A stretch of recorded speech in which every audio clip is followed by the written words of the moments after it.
Dear students, welcome to the online class. നമ്മൾ ഇന്നത്തെ ക്ലാസ്സിൽ ഒരു പ്രോബ്ലമാണ് വർക്കൗട്ട് ചെയ്യുന്നത്. സിമുലേഷൻ ടെക്നിക്കുമായി റിലേറ്റഡ് ആയിട്ടുള്ളൊരു പ്രോബ്ലം. കഴിഞ്ഞ ക്ലാസ്സിൽ നമ്മൾ സിമുലേഷൻ ടെക്നിക്കിനെ കുറിച്ചും ഒരു പ്രോബ്ലം വർക്കൗട്ട് ചെയ്തിരുന്നു.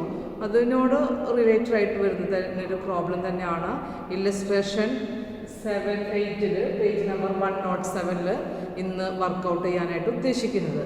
സിമുലേഷൻ എന്ന് പറയുമ്പോൾ നമുക്കറിയാം Monte Carlo simulation technique is a risk analysis technique. Risk analysis ടെക്നിക്കാണ് മോണ്ടി കാർലോ സിമുലേഷൻ ടെക്നിക്ക് എന്ന് പറയുന്നത്.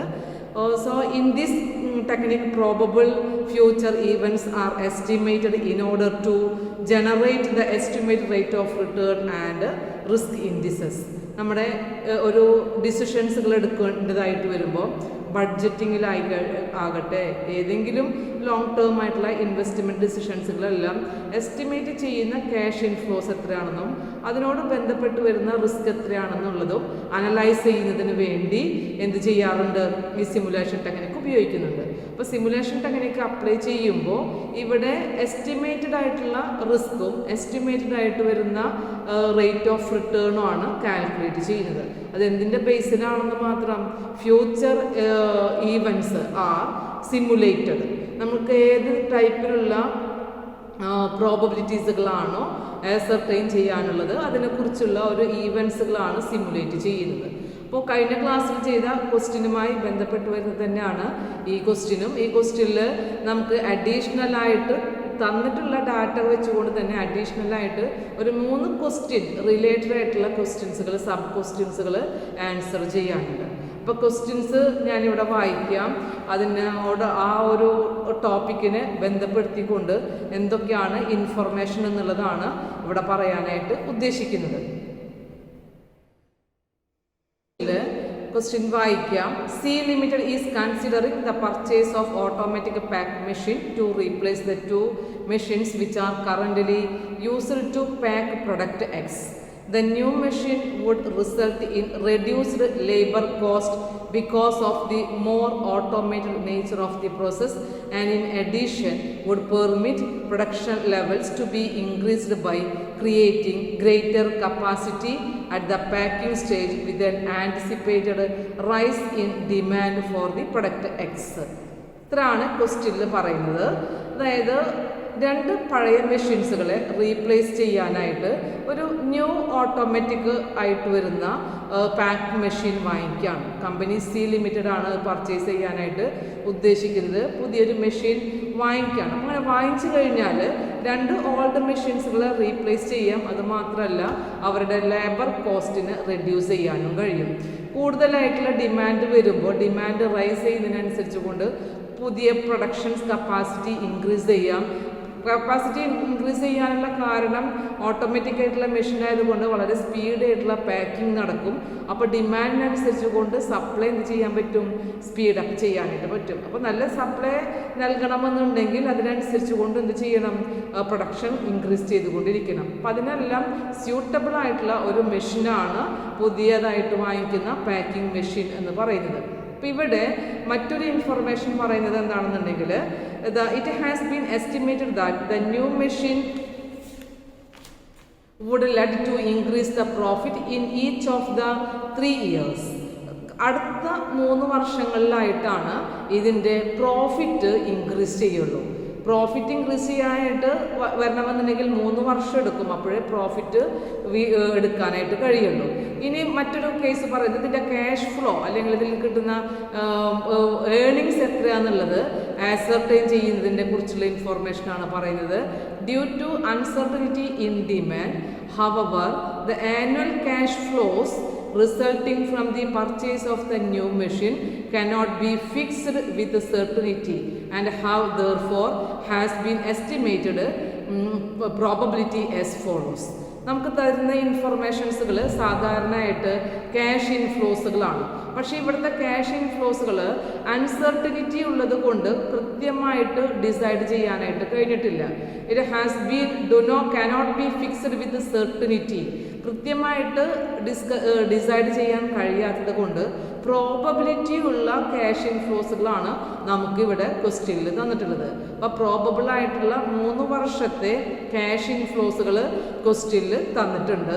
First year, second year, third year എന്ന് പറഞ്ഞുകൊണ്ട് ക്യാഷ് ഇൻഫ്ലോസുകൾ തന്നിട്ടുണ്ട്. അപ്പോൾ ഫസ്റ്റ് ഇയറിൽ 10,000 ആണ്. 10 എന്നാണ് കൊടുത്തിട്ടുള്ളത്, പക്ഷേ മുകളിൽ 3 zeros മീൻസ് 10,000, 15,000 ആൻഡ് 20,000. സെക്കൻഡ് ഇയറിൽ 10,000, 20,000, 30,000 ആൻഡ് 40,000. ഇതേപോലെ തേർഡ് ഇയറിലും തന്നിട്ടുണ്ട്. നമ്മളോട് പറയുന്ന ക്വസ്റ്റ്യൻസുകൾ ഇങ്ങനെയാണ്. Because of the overall uncertainty in the sales of product X, then it has been decided that only 3 years cash inflows will be considered in deciding whether to purchase the new machine.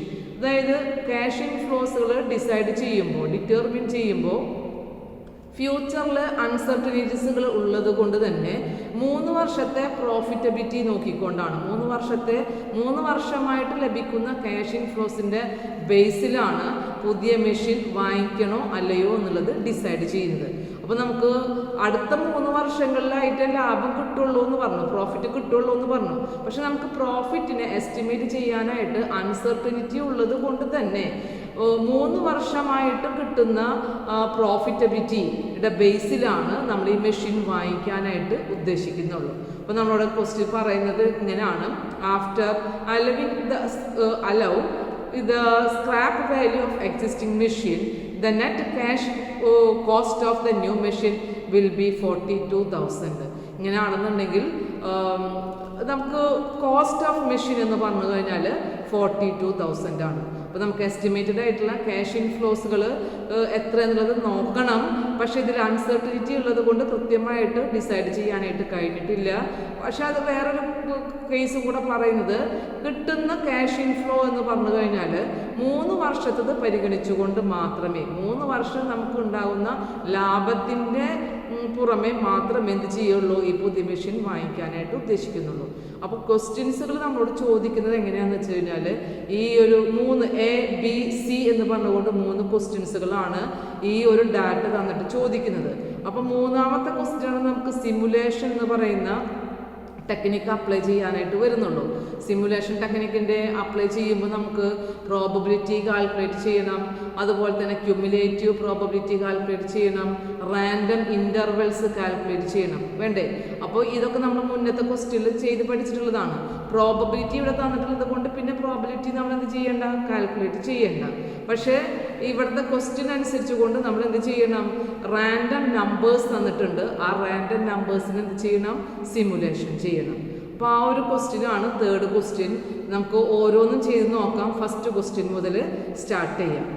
First ക്വസ്റ്റ്യനിൽ പറയുന്നത്, ignoring the time value of money, identify which combination of annual cash flows that will lead to an overall negative net cash flow and determine the total probability of this occurring. ഇതാണ് ഇവിടുത്തെ question ചോദിച്ചിട്ടുള്ളത്. അതായത് time value of മണീനെ ignore ചെയ്തുകൊണ്ട് നമ്മളോട് പറയാണ്, identify which combination of cash inflow that will lead to overall negative net cash flow. നമുക്ക് നെഗറ്റീവായിട്ടുള്ള നെറ്റ് ക്യാഷ് ഫ്ലോ വരുന്ന ഇൻഫ്ലോസുകളുടെ കോമ്പിനേഷൻസുകൾ ഏതാണെന്നുള്ളത് ഇത് ചെയ്യണം, ഐഡൻറ്റിഫൈ ചെയ്യണം. കൂടാതെ determine the total probability of this occurring. ഏത് ക്യാഷ് ഫ്ലോ കോമ്പിനേഷനിലാണ് നെഗറ്റീവ് ക്യാഷ് ഫ്ലോ വരുന്നത് എന്നുള്ളതും അതിൻ്റെ ടോട്ടൽ പ്രോബബിലിറ്റിയാണ് നമ്മളിതിൽ കാൽക്കുലേറ്റ് ചെയ്യുന്നത്. ക്വസ്റ്റ്യൻ ഇത്രയേ ഉള്ളൂ. അതായത് നമുക്ക് തന്നിട്ടുള്ള cash inflows first year, second year, third year എന്ന് പറഞ്ഞിട്ട് ക്വസ്റ്റ്യനിൽ തന്നിട്ടുണ്ട്. നമുക്ക് ഔട്ട് ഫ്ലോയും തന്നിട്ടുണ്ട്. ക്വസ്റ്റ്യനിൽ നമുക്ക് തന്നിട്ടുള്ള ഔട്ട് ഫ്ലോ എന്ന് പറഞ്ഞു കഴിഞ്ഞാൽ കോസ്റ്റ് ഓഫ് മെഷീൻ ആണ്, അല്ലേ? 42,000 ആണ്. 42,000 ആണ് നമുക്ക് തന്നിട്ടുള്ള ഔട്ട് ഫ്ലോ എന്ന് പറഞ്ഞു കഴിഞ്ഞാൽ. അപ്പോൾ ഈ ഔട്ട് ഫ്ലോനേക്കാളും കൂടുതൽ ക്യാഷ് ഇൻഫ്ലോ വരുമ്പോഴാണ് പോസിറ്റീവായിട്ടുള്ള ക്യാഷ് ഇൻഫ്ലോ എന്ന് പറയുക.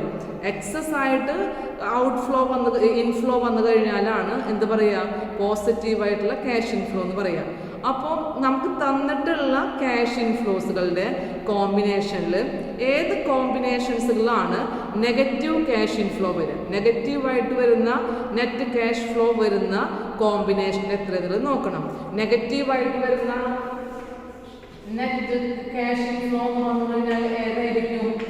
ക്യാഷ് ഫ്ലോ എന്ന് പറഞ്ഞു കഴിഞ്ഞാൽ ലെസ് ദാൻ 42,000 വരുന്ന ക്യാഷ് ഇൻഫ്ലോസുകളാണ് നമുക്ക് നെഗറ്റീവ് ക്യാഷ് ഫ്ലോ എന്ന് പറയാം. 42,000 രൂപ നമ്മുടെ കോസ്റ്റ് വരുന്നുണ്ട്. ഈ 42,000 രൂപയേക്കാൾ കുറവാണ് നമുക്ക് കിട്ടുന്ന ക്യാഷ് ഇൻഫ്ലോ അല്ലെങ്കിൽ നമുക്ക് കിട്ടുന്ന പ്രോഫിറ്റ് എന്നുണ്ടെങ്കിൽ അതിനെന്ത് പറയും? നെഗറ്റീവായിട്ടുള്ള ക്യാഷ് ഇൻഫ്ലോ എന്ന് പറയും. അപ്പോൾ തന്നിട്ടുള്ള ക്യാഷ് ഇൻഫ്ലോസിന്റെ കോമ്പിനേഷനിൽ ഫസ്റ്റ് ഇയറിലും സെക്കൻഡ് ഇയറിലും തേർഡ് ഇയറിലും ഏത് കോമ്പിനേഷൻസുകളൊക്കെയാണ് ഈ നെഗറ്റീവായിട്ടുള്ള ക്യാഷ് ഇൻഫ്ലോ, ദാറ്റ് ഈസ് 42,000-നേക്കാൾ കുറവ് ക്യാഷ് ഇൻഫ്ലോ വരുന്ന കോമ്പിനേഷൻസുകൾ ഏതാണെന്നുള്ളതാണ് നമ്മളിവിടെ എന്ത് ചെയ്യേണ്ടത്? ഐഡന്റിഫൈ ചെയ്യേണ്ടത്. കൂടാതെ അതിൻ്റെ ടോട്ടൽ പ്രോബബിലിറ്റി എത്രയെന്നുള്ളത് നോക്കണം. ആ കോമ്പിനേഷനിലൊക്കെ നമുക്ക് എന്തുണ്ട്? ഓരോ ഇയറിലും പ്രോബബിലിറ്റി തന്നിട്ടുണ്ട്. അപ്പോൾ ആ പ്രോബബിലിറ്റി ഏതാണെന്നും കൂടെ കാൽക്കുലേറ്റ് ചെയ്യുന്നതാണ് ടോട്ടൽ പ്രോബബിലിറ്റി എന്ന് പറയുന്നത്. അത് കാൽക്കുലേറ്റ് ചെയ്യാനാണ് നമ്മളോട് ഫസ്റ്റ് ചോദിച്ചിട്ടുള്ള ക്വസ്റ്റ്യൻ്റെ ആൻസർ.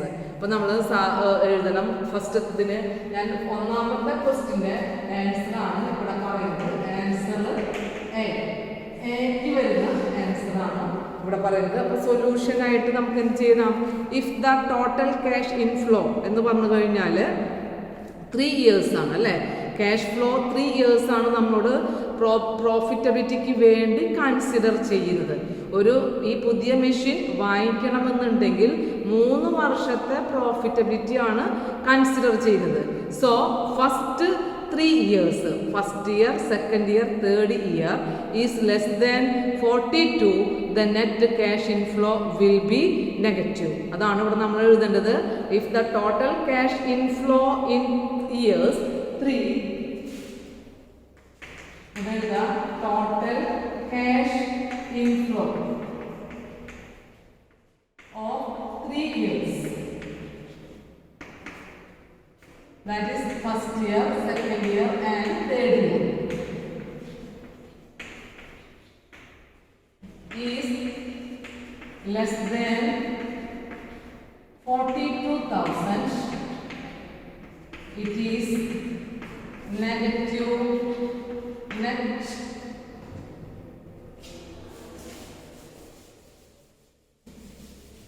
net cash inflow. ഇതാണ് നമ്മൾ ആദ്യം ചെയ്യാനായിട്ട് ഉദ്ദേശിക്കുന്നത്. നെഗറ്റീവായിട്ടുള്ള ക്യാഷ് ഇൻഫ്ലോ വരുന്ന കോമ്പിനേഷൻസുകൾ, ആ ഒരു ക്യാഷ് ഇൻഫ്ലോസുകൾ എത്രയെന്നുള്ളതാണ് ആദ്യം പറയുന്നത്. അപ്പം അതിൻ്റെ ഒരു ടേബിളാണ് ഇവിടെ കാണിക്കുന്നത്. ടേബിൾ ഷോയിങ്, ഹെഡിങ് കൊടുക്കുക. ടേബിൾ ഷോയിങ് ദ കോമ്പിനേഷൻ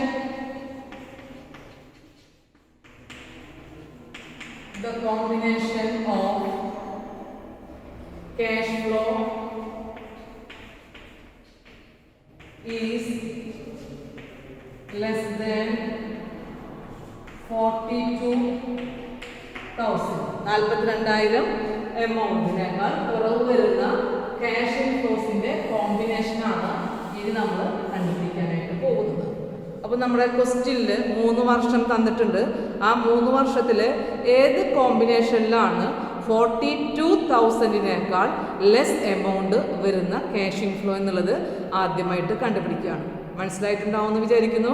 നമുക്ക് 3 വർഷത്തെ പ്രോഫിറ്റിൻ്റെ ബേസിൽ മാത്രമാണ് ഈ മെഷീൻ വാങ്ങിക്കണമെന്ന് തീരുമാനിക്കുന്നത്. അപ്പോൾ ഈ 3 വർഷങ്ങളിൽ കിട്ടുന്ന പ്രോഫിറ്റബിലിറ്റി 42,000-നേക്കാൾ കുറവ് വരുന്നുണ്ടെങ്കിൽ അത് നെഗറ്റീവ് ക്യാഷ് ഇൻഫ്ലോ ആണ്. അങ്ങനെ വരുന്ന കോമ്പിനേഷൻ ഏതാണെന്നുള്ളത് നമ്മൾ കണ്ടുപിടിക്കണം. അപ്പോൾ നമ്മൾ 3 വർഷം തന്നിട്ടുള്ളത് കൊണ്ട് 3 കോളം കൊടുക്കുക. ഇയർ ഫസ്റ്റ് ഇയർ, ഇവിടെ ഇയർ സെക്കൻഡ്, ഇവിടെ ഇയർ തേർഡ്. നെക്സ്റ്റ് നമ്മുടെ ക്വസ്റ്റ്യനിൽ തന്നെ മറ്റൊരു കാര്യം നമ്മൾ ചോദിച്ചിട്ടുണ്ട്. എന്താ ചോദിച്ചിട്ടുള്ളത്? പ്രോബബിലിറ്റി ആണ് അല്ലേ? ടോട്ടൽ ക്യാഷ് ഇൻഫ്ലോ ഇവിടെ എഴുതിയ total cash inflow, total probability എന്താണ് കൊടുക്കുക. പ്രോബബിലിറ്റി. ഇതാണ് ഇവിടെ പറയുന്നത്. അപ്പോൾ ഈ ടേബിൾ എന്തിനാണെന്ന് ചോദിച്ചു കഴിഞ്ഞാൽ 3 വർഷത്തെ കോമ്പിനേഷൻസുകൾ കാണിക്കാനാണ്. Total cash inflow and total profit. അപ്പോൾ ഈ ഒരു ടേബിളാണ് ഇവിടെ കാണിക്കുന്നത് 3 വർഷത്തതും ടോട്ടൽ ക്യാഷ് ഇൻഫ്ലോയും അതിൻ്റെ total probability. First year, second year, third year, total cash inflow and total probability. അപ്പോൾ നമുക്ക് നോക്കാം. ഫസ്റ്റ് ഇയറിൽ തന്നിട്ടുള്ള കോമ്പിനേഷൻസുകൾ 10 തന്നിട്ടുണ്ട്, 15 തന്നിട്ടുണ്ട്, 20 തന്നിട്ടുണ്ട്. ഇയർ സെക്കൻഡിൽ 10, 20, 30 ആൻഡ് 40. ദെൻ തേർഡ് ഇയറിൽ 10, 20 ആൻഡ് 3. നമ്മൾ കോമ്പിനേഷൻസുകൾ എടുക്കുമ്പോൾ 3 എണ്ണം ആഡ് ചെയ്ത് കഴിഞ്ഞാൽ 42,000-നേക്കാൾ എന്തായിരിക്കണം? ലെസ് ആയിരിക്കണം. അപ്പോൾ നമ്മൾ ഫസ്റ്റത്തെ 3 വർഷത്തതും കൂടെ ഒന്ന് ആഡ് ചെയ്ത് നോക്കുക. ഫസ്റ്റ് ഇയറിൽ വരുന്ന 10, സെക്കൻഡ് ഇയറിൽ വരുന്ന 10, തേർഡ് ഇയറിൽ വരുന്ന 10, 3 കൂടെ കൂട്ടുമ്പോൾ ടോട്ടൽ ക്യാഷ് ഇൻഫ്ലോ എത്ര ആയിരിക്കും? 30 ആയിരിക്കും. That is the less than 42,000. That is one of the combination. അപ്പോൾ ഞാൻ ഫസ്റ്റത്തെ ഇതിലെടുത്ത് 10, 10, 10. ടോട്ടൽ ക്യാഷ് ഇൻഫ്ലോ 30 ആണ് അല്ലേ? അപ്പോൾ ഇതെന്ന് പറഞ്ഞു കഴിഞ്ഞാൽ ലെസ് ദാൻ എന്താണ്? 42,000 വരുന്ന ഒരു കോമ്പിനേഷനാണ്. അപ്പോൾ നമുക്ക് ഈ ഒരു കോമ്പിനേഷൻ ഒന്നായിട്ട് എടുക്കാം. ഇനി ഇതിൻ്റെ പ്രോബബിലിറ്റി എത്രയെന്ന് നോക്കണം. അതായത് 10 എന്ന് പറയുന്ന ഫസ്റ്റ് ഇയറിൽ വന്നിട്ടുള്ളതിൻ്റെ പ്രോബബിലിറ്റി 0.3 ആണല്ലോ. അതിനോടുകൂടെ സെക്കൻഡ് ഇയറിൽ വന്നിട്ടുള്ള 10 വരുന്നത് 0.1 ആണ്. നെക്സ്റ്റ് ഇയറിൽ 10 വന്നിട്ടുള്ളതിൻ്റെ പ്രോബബിലിറ്റി വരുന്നത് 0.3 ആണ്. ടോട്ടൽ ഈ first year, second year, third ഇയറിൻ്റെ കോമ്പിനേഷനിൽ വരുന്ന പ്രോബബിലിറ്റി 0.009 ആണ്. ഇതുപോലെ നെക്സ്റ്റ് കോമ്പിനേഷൻ എടുത്ത് നോക്കുക. ഏത് കോമ്പിനേഷൻ എടുത്തു കഴിഞ്ഞാലും നമുക്ക് എന്തായിരിക്കണം? 42,000-നേക്കാൾ കുറവായിരിക്കണം. അപ്പോൾ ഫസ്റ്റ് ഇയറിൽ ഞാൻ 10 തന്നെ എടുത്തു. സെക്കൻഡ് ഇയറിൽ 10 എടുക്കാം, 20 എടുക്കാം, നമുക്ക് 30 എടുക്കാം, 40 എടുക്കാം. പക്ഷെ തേർഡ് ഇയറിലും കൂടെ അത് എടുക്കുമ്പോൾ ലെസ് ദാൻ എന്തായിരിക്കണം? 42,000 ആയിരിക്കണം. അപ്പം ഞാൻ സെക്കൻഡ് ഇയറിൽ വീണ്ടും എന്തെടുക്കുകയാണ്? 10,000 തന്നെ എടുക്കുകയാണ്. ദെൻ 10,000. പക്ഷെ തേർഡ് ഇയറിൽ വന്നപ്പോൾ ഞാൻ 10,000 ഒരെണ്ണം എടുത്തു കഴിഞ്ഞതാണ് അല്ലേ? അപ്പം ഇനി നെക്സ്റ്റ് നമുക്ക് എന്ത് ചെയ്യാം? കോമ്പിനേഷൻ 20 എടുക്കാം. അപ്പോൾ 10, 20, ദെൻ പ്ലസ് 20, 40. 42-നേക്കാളും കുറവാണ് അല്ലേ? അപ്പം നെക്സ്റ്റ് കോമ്പിനേഷൻ നമുക്ക് എന്ത് ചെയ്യാം? ഇത് രണ്ടും കൂടെ ആഡ് ചെയ്യുമ്പോൾ 40 എന്ന് പറയുന്ന ഒരു കോമ്പിനേഷൻ എടുക്കാം. ഇത് 3 വന്നിട്ടുള്ളതിൻ്റെ പ്രോബബിലിറ്റി ആണ് ഞാൻ എഴുതുന്നത് 0.3. Then 10 വന്നിട്ടുള്ളതിൻ്റെ 0.1 into 20 വന്നിട്ടുള്ളതിന്റെ 0.5. ഇതാണ് ഇതിന്റെ പ്രോബബിലിറ്റി വരുന്നത്. പ്രോബബിലിറ്റി നമുക്ക് ക്വസ്റ്റ്യനിലുള്ളതാണ് 0.15. വീണ്ടും അടുത്ത കോമ്പിനേഷൻ നോക്കുക. ക്വസ്റ്റ്യനിൽ നമുക്ക് തന്നിട്ടുള്ളത് 10 എന്ന് പറയുന്നത് ഒരെണ്ണം കൂടെ എടുക്കാൻ പറ്റും. അതായത് ലെസ് ദാൻ 42 ആകാനുള്ള ഒരു കോമ്പിനേഷൻ ഇനി എടുക്കാനായിട്ട് നമുക്ക് പറ്റുന്നത് അടുത്തതിൽ 20 എടുത്തു കഴിഞ്ഞാൽ 30 ആയി. തേർഡ് ഇയറിൽ വീണ്ടും ഒരു 10 എന്ന് പറയുന്ന ഒരു ഓപ്ഷൻ ഉണ്ട് അല്ലേ? ആ ഒരു എണ്ണം എടുത്തു കഴിഞ്ഞാൽ നമുക്ക് എന്തായി? ഒരു കോമ്പിനേഷനായി. ടോട്ടൽ വരുന്നത് വീണ്ടും 40 ആണ്. 40യുടെ പ്രോബബിലിറ്റി വരുന്നത് 40യുടെ അല്ല 10ൻ്റെത് 0.3. അടുത്ത 20യുടെ വരുന്നത് 0.2. ദെൻ 10ൻ്റെ വരുന്നത് 0.3. ടോട്ടൽ പ്രോബബിലിറ്റി വരുന്നത് 0.018. മൂന്നാമത്തെ കോമ്പിനേഷൻ ഇങ്ങനെയാണ്. ഫസ്റ്റ് ഇയറിലെ 10 എടുത്തു, സെക്കൻഡ് ഇയറിലെ 10 നമ്മൾ എടുത്തു കഴിഞ്ഞത് തന്നെയാണ്. ഇനി നമുക്ക് കോമ്പിനേഷൻ ചെയ്യാൻ പറ്റുന്നത് 20 വെച്ചുകൊണ്ടാണ്. അപ്പം 20 എടുത്തു. തേർഡ് ഇയറിൽ നമുക്ക് 10 ഉണ്ട്, 20 ഉണ്ട്, 30 ഉണ്ട്. പക്ഷേ 20 എടുക്കുകയാണെന്നുണ്ടെങ്കിൽ നമുക്കത് 50 ആയി മാറും. 30 എടുത്തു കഴിഞ്ഞാൽ 60 ആയിട്ട് മാറും. അപ്പോൾ ബിലോ 42 ആകണം. അപ്പോൾ അതുകൊണ്ട് നമുക്ക് എന്തെടുക്കാം? ഒരു 10 എടുത്തുകൊണ്ടുള്ളൊരു കോമ്പിനേഷൻ ചെയ്യാം. അപ്പോൾ അതാണ് 40 ബിലോ 42 വരുന്ന കോമ്പിനേഷൻ. ഇനി അടുത്ത കോമ്പിനേഷൻ എന്ന് പറഞ്ഞു കഴിഞ്ഞാൽ നമുക്ക് 10 ഫസ്റ്റ് ഇയറിൽ എടുത്തു, സെക്കൻഡ് ഇയറിൽ 30 എടുത്തു കഴിഞ്ഞാൽ അടുത്ത തേർഡ് ഇയറിൽ 30 അപ്പോൾ അതിന് നമുക്ക് 42-നേക്കാൾ കൂടുതൽ വരും. അപ്പോൾ അടുത്ത ഓപ്ഷനായിട്ട് നമുക്ക് എടുക്കാനായിട്ട് പറ്റുക ഫസ്റ്റ് ഇയറിൽ 15 എടുത്ത് നോക്കുക. ഫസ്റ്റ് ഇയറിൽ 15, സെക്കൻഡ് ഇയറിൽ നമുക്ക് എടുക്കാനായിട്ട് പറ്റുക 10 എടുക്കാം. നെക്സ്റ്റ് ഇയറിൽ എടുക്കുന്നത് 10 തന്നെയാണ്. ഇതിനേക്കാൾ കൂടുതലുള്ളതൊക്കെ ഉണ്ട് കേട്ടോ. സെക്കൻഡ് ഇയറിൽ നമുക്ക് 20 ഉണ്ട്, 30 ഉണ്ട്, 40 ഉണ്ട്. പക്ഷെ അതൊക്കെ എടുത്തു കഴിഞ്ഞാൽ ആഡ് ചെയ്യുമ്പോൾ ടോട്ടൽ എന്തായിരിക്കും 42നേക്കാളും എക്സസ് ആവും. അതുകൊണ്ട് അതിലേറ്റവും താഴെ വരുന്ന കോമ്പിനേഷൻസുകളാണ് നമ്മൾ ഇതിൻ്റെ കൂടെ ആഡ് ചെയ്യുന്നത്. ടോട്ടൽ വരുന്നത് 35.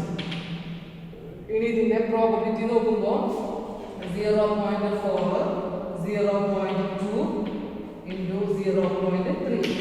ടോട്ടൽ വരുന്നത് 0.12. 0.012. ഇനി ഇതിൽ കോമ്പിനേഷൻ ചെയ്യാൻ പറ്റുമോ? 15 വെച്ചുകൊണ്ട് തന്നെ ഒരു കോമ്പിനേഷൻ സെക്കൻഡ് ഇയറിലും തേർഡ് ഇയറിലും ചെയ്യാൻ പറ്റുമോ? 15 വെച്ചിട്ട് ഇനി സെക്കൻഡ് ഇയറിൽ 15 20 എടുത്തു കഴിഞ്ഞാലോ അടുത്ത തേർഡ് ഇയറിൽ 20 എടുത്തു കഴിഞ്ഞിട്ടുണ്ടെങ്കിൽ നമുക്ക് 40നേക്കാൾ കൂടും. അപ്പോൾ ഇനി ഒരു കോമ്പിനേഷൻ 15നോട് കൂടെ സെക്കൻഡും തേർഡും കൂട്ടിക്കഴിഞ്ഞാൽ ഏത് വന്നു കഴിഞ്ഞാലും 42നേക്കാൾ കൂടുന്നത് കൊണ്ട് ഇനിയൊരു കോമ്പിനേഷൻ അതിലെടുക്കാനായിട്ട് കഴിയില്ല. ഓക്കെ, മനസ്സിലായിട്ടുണ്ടാവുമല്ലോ. ഇനി അടുത്ത കോമ്പിനേഷൻ എന്ന് പറഞ്ഞു കഴിഞ്ഞാൽ 20 വെച്ചുകൊണ്ടാണ്. 20 ഫസ്റ്റ് ഇയറിൽ 20, അപ്പോൾ സെക്കൻഡ് ഇയറിൽ 20 ഉണ്ട്, 30 ഉണ്ട്, 40 ഉണ്ട്. അപ്പോൾ അതിൽ നമുക്ക് 20 എടുത്തു കഴിഞ്ഞാൽ ഇപ്പം തന്നെ 40ആയി. അപ്പം ഇനി തേർഡ് ഇയറിൽ എടുക്കാനായിട്ട് പറ്റില്ല. അപ്പോൾ അവിടെ എടുക്കാൻ പറ്റുന്നത് എത്ര തന്നെ ആയിരിക്കും? ഫസ്റ്റ് ഇയറിനോട് കൂടെ സെക്കൻഡ് ഇയറിൽ 10 ആയിരിക്കും, തേർഡ് ഇയറിലും അതിൻ്റെ 10 ആയിരിക്കും, ടോട്ടൽ 40 ആയിരിക്കും. അപ്പോൾ 42നേക്കാളും എന്തായി? ലെസ് ദാൻ ആയി. ഓക്കെ, ഇനി അതിൻ്റെ കോമ്പിനേഷനാണ് നോക്കേണ്ടത്. 10 എടുത്ത് കഴിഞ്ഞ് 20 എടുക്കുമ്പോൾ 0.03 ആണ്. ക്വസ്റ്റ്യനിൽ നമുക്ക് തന്നിട്ടുള്ളത് 0.03 ഇൻറ്റു 0.01 ഇൻറ്റു 0.3 ഈക്വൽ ടു 0.009. അപ്പം നമുക്ക് ടോട്ടൽ പ്രോബബിലിറ്റി എത്രയെന്ന് പറയണം. ടോട്ടൽ പ്രോബബിലിറ്റി എന്ന് പറഞ്ഞു കഴിഞ്ഞാൽ ഇതെല്ലാം കൂടെ ആഡ് ചെയ്യുമ്പോൾ വരുന്നത് ടോട്ടൽ പ്രോബബിലിറ്റി 0.063 ഇതാണ് നമുക്ക് വരുന്നത്. അതായത് 0.63 ടോട്ടൽ പ്രോബബിലിറ്റി വരുന്ന കേസിലാണ് നമ്മുടെ നെറ്റ് ക്യാഷ് ഇൻഫ്ലോ നെഗറ്റീവ് ആകുന്ന കേസ്. ദാറ്റ് ഈസ് നെഗറ്റീവ് എന്ന് പറഞ്ഞു കഴിഞ്ഞാൽ എപ്പോഴെന്തായിരിക്കും? It is negative cash inflow വരുമ്പോൾ ഇറ്റ് ഈസ് ലെസ് ദാൻ 42,000. ഫസ്റ്റും സെക്കൻഡും തേർഡ് ഇയറും കൂടെ നമ്മൾ കമ്പൈൻ ചെയ്യുമ്പോൾ അതിൻ്റെ ക്യാഷ് ഇൻഫ്ലോ 42,000നേക്കാൾ ലെസ് ദാൻ വരികയാണെന്നുണ്ടെങ്കിൽ നെഗറ്റീവ് ക്യാഷ് ഇൻഫ്ലോ ആണ്. ആ നെഗറ്റീവ് ക്യാഷ് ഇൻഫ്ലോ വരുന്ന കോമ്പിനേഷൻസുകളാണ് നമ്മളിവിടെ എഴുതിയത്. അപ്പോൾ കോമ്പിനേഷൻസുകൾ എഴുതി ടോട്ടൽ ചെയ്യുമ്പോൾ നമുക്ക് ബിലോ എന്തായിരിക്കണം? 42,000 ആയിരിക്കണം. അതിൻ്റെ ടോട്ടൽ പ്രോബബിലിറ്റി കാൽക്കുലേറ്റ് ചെയ്യാനും പറഞ്ഞിട്ടുണ്ട്. കോമ്പിനേഷൻ നമ്മൾ കണ്ടുപിടിക്കണം, അതിൻ്റെ ക്യാഷ് ഇൻഫ്ലോസുകൾ പ്രോബബിലിറ്റിയും കണ്ടുപിടിക്കണം. ടോട്ടൽ പ്രോബബിലിറ്റി എന്ന് പറഞ്ഞു കഴിഞ്ഞാൽ 0.063. That is the total probability of negative cash inflow. Total probability of negative cash inflow is 0.063. ഇതാണ് ഫസ്റ്റത്തെ ക്വസ്റ്റ്യൻ്റെ ആൻസർ. ഓക്കെ, ഇതിൽ തന്നെ നമുക്ക് ബി എന്ന് പറയുന്ന ഒരു ക്വസ്റ്റ്യൻ ഉണ്ട്. ആ ക്വസ്റ്റ്യനെ കുറിച്ചിട്ടാണ് നമ്മൾ ഇനി ചെയ്യാൻ പോകുന്നത്. On the basis of the average cost flow of each year, calculate the net present value of the new machine given that the company's cost of capital is 15,000.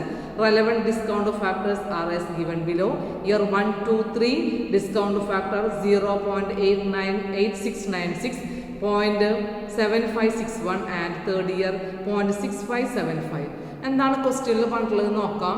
അതായത് പുതിയ മെഷീൻ വാങ്ങിക്കുമ്പോൾ പുതിയ മെഷീൻ്റെ NPV ആണ് കാൽക്കുലേറ്റ് ചെയ്യാൻ പറ്റുള്ളത്.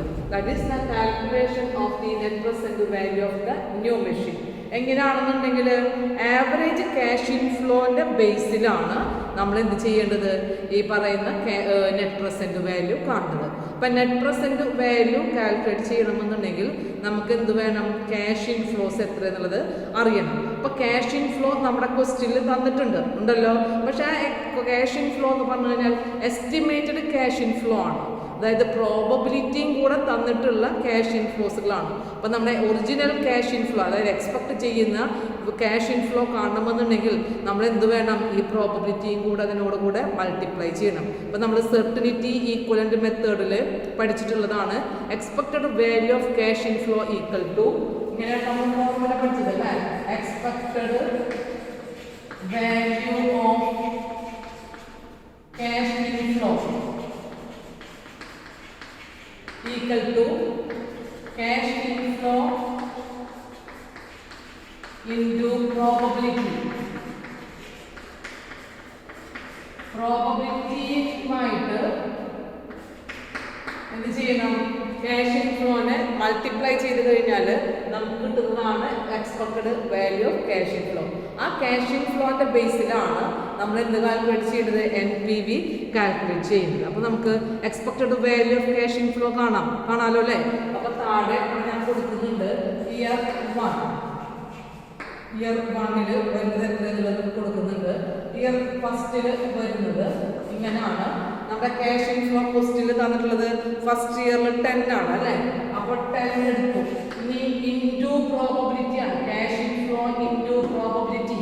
Cash inflow into probability എന്ന് പറഞ്ഞു കഴിഞ്ഞാൽ പ്രോബബിലിറ്റി വരുന്നത് ക്വസ്റ്റ്യനിൽ 0.3 ആണ്. ഓക്കെ, പ്ലസ് അതിൽ തന്നെ ഒരു ഇയറിൽ തന്നെ വരുന്നുണ്ട്.